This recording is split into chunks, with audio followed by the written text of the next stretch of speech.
Welcome back to Earth Sanctuary Travel Superstars, and get ready for part 2 of our four-wheel drive Kakadu adventure as we near the completion of our journey to the top end of Australia. This World Heritage Area, comprising part of the Western Arnhem Land Plateau and the floodplains of the Alligator Rivers, is Australia's largest national park, measuring almost 20,000 square kilometres.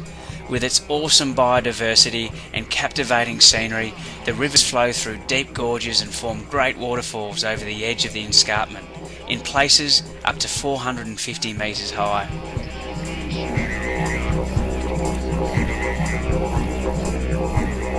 As we set off on yet another boat cruise through some of the more difficult to reach areas of Twin Falls and Jim Jim Falls, it's hard not to appreciate the time and pressure brought upon this region by earth changes and water inundation. This area sits at the end of a 50 to 60 kilometre rough bush track. The falls can be reached by four-wheel drive vehicles only, but only in the dry season as well, when the falls don't flow. When they do flow, in the wet season, they are inaccessible by road and can only be seen by helicopter. The floodplains support huge flocks of waterbirds and teem with fish.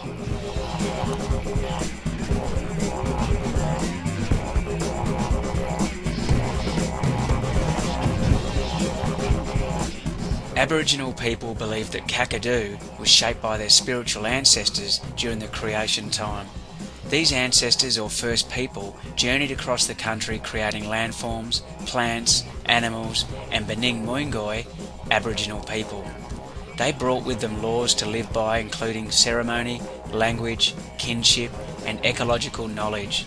They taught Bening Moingoy how to live with the land and look after the country.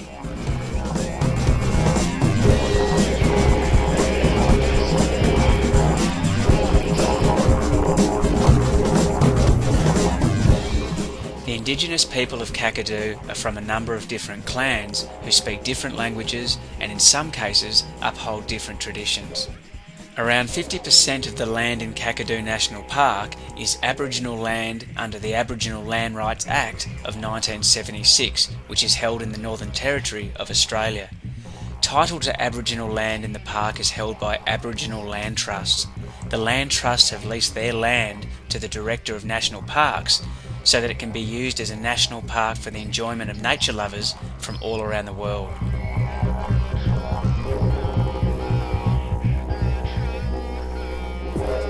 After spending 2 days in the heart of Kakadu National Park, it was time for me and Annie to leave, but not before checking out some of these awesome magnetic termite mounds and getting to the wharf in the heart of Darwin City.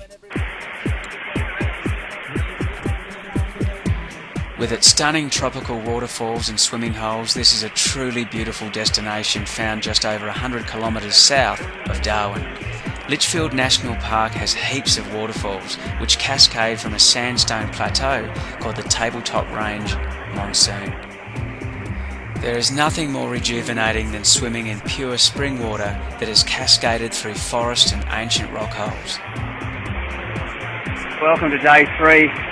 This is Bully Waterhole in Litchfield National Park in the top end. It's another 33 degree day, and this place is a bit of a majestic spot. I do remember it about 2 years ago with Danny Boy and Ash, the member in Motion, as we had a couple of stamps for Eurasia and sat back here and under a full moon with Jupiter and Scorpio and all the rest of it hanging out above us. This is about as good as it gets for a waterhole. And we're about to go to Florence Falls afterwards, which all these little basins spill on down to. Anyway, I'm going to shut up, have a look.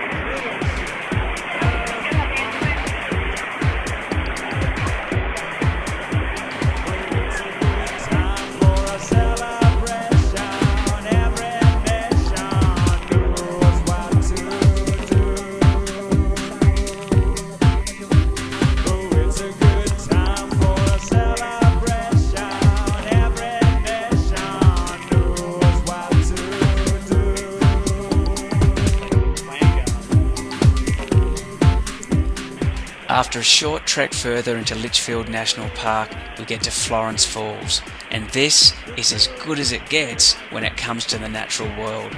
a microclimate of endless diversity where all creatures come together and drink.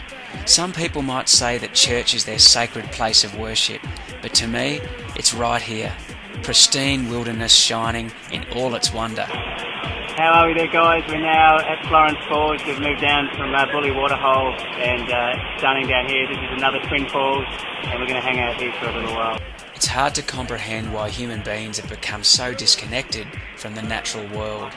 To think of all the pristine areas of Africa, South and North America, Europe and Russia, what has become of our species to lose sight of the golden rule, which appreciates the laws of cause and effect? What we do to each other and our environment naturally comes full circle. We have shaped much of this earth in accordance to the way we think, and subsequently we have stripped the earth down to a bare resemblance of its former natural glory and of our once proud people.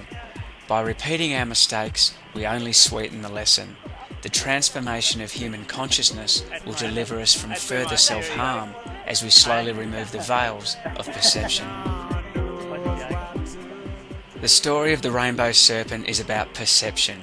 Our journey through life is a slow awakening, a returning to innocence, like a raindrop that finds its way to sea. It's good to enjoy the ride, because after all, it's just a ride, and this place is sure worth living for. See you all on the next transmission.